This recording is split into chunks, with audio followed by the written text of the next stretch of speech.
Here, I thought we were forgotten. Yeah, another program. Well, anyway, to our guest lecturers this afternoon, Dr. Abdul Malik Simon and architect Senen Antonio.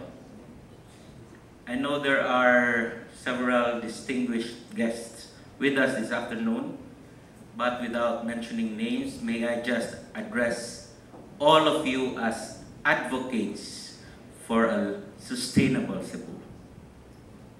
From where I stand, it is an awesome sight to see so many of us in this hall. It is indeed an auspicious occasion.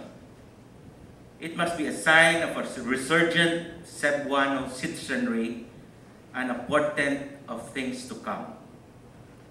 The recent earthquake and tsunami panic, which occurred a few days ago, brought to the public consciousness our vulnerability to such impending catastrophes. This brings to fore the relevance to today's Sustainable Cities Dialogue on the topic, Creating Future Cities. Where do we begin? Your presence here today is a great start. For without the collective involvement of the Cebuano citizenry, there is no way we can hope to resolve our myriad problems.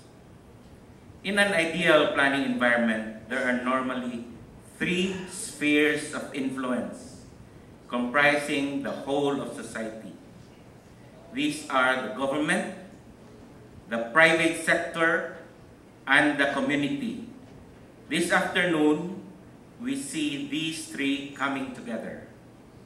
The government composed of the politicians and government agencies, the private sector by businessmen and private developers, and the rest compose the community.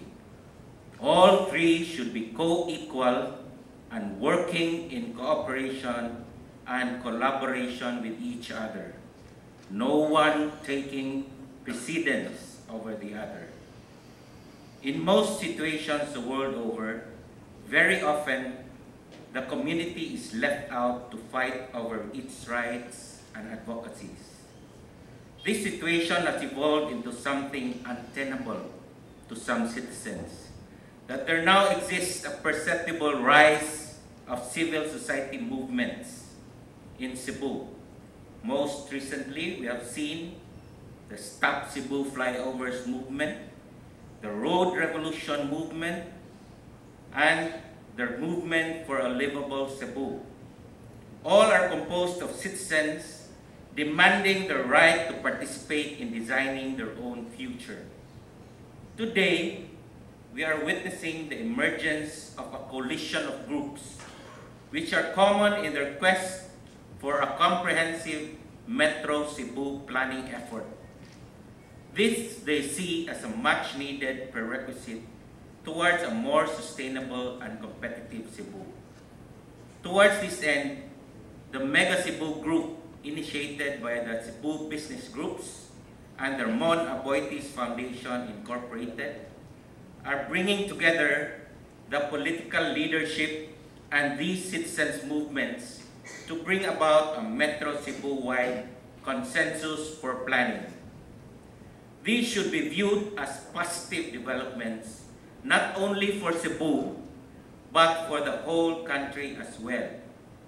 For as leader in many respects, Cebu must lead in this quest for sustainable and livable cities.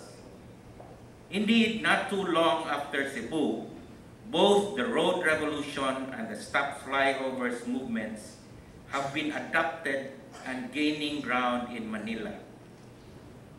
In a keynote speech at the Open Government Partnerships Forum in New York last year, no less than President Aquino himself has committed to a government that embodies transparency, accountability, and citizen engagement. A government that truly exists for its people. In the same speech, he declared, that government should engage its citizens in dialogue so as to reinforce openness and likewise make less tempting for those in power to engage in crimes and reduce mistrust in government. It is in this light that through the efforts of the organizers, the Ramon Aboitiz Foundation, the Movement for a Livable Cebu, the United Architects of the Philippines, and the USC College of Architecture and Fine Arts have organized this series of Sustainable Cities lectures. The coalition brought in 2 distinguished speakers for these Sustainable Cities lectures, who will be properly introduced later.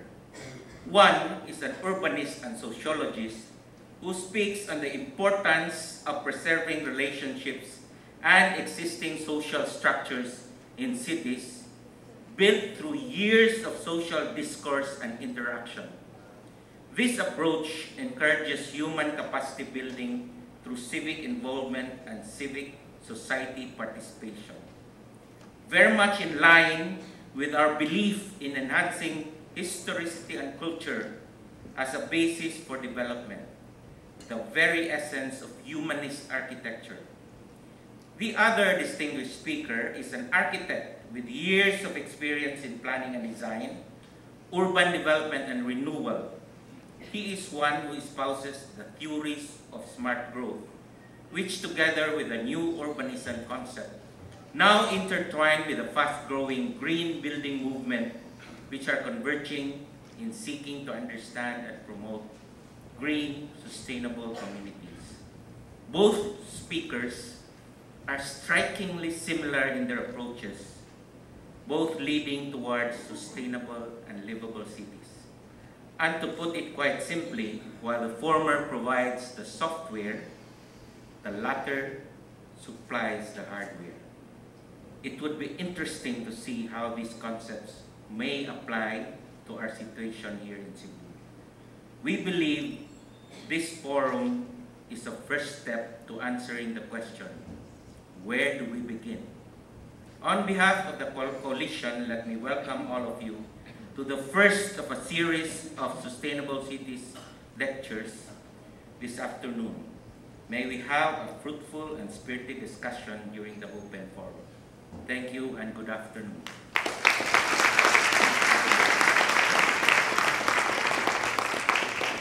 Thank you, Architect Espina. To tell us further why we're here and why we should stay until the end of the forum, let me call back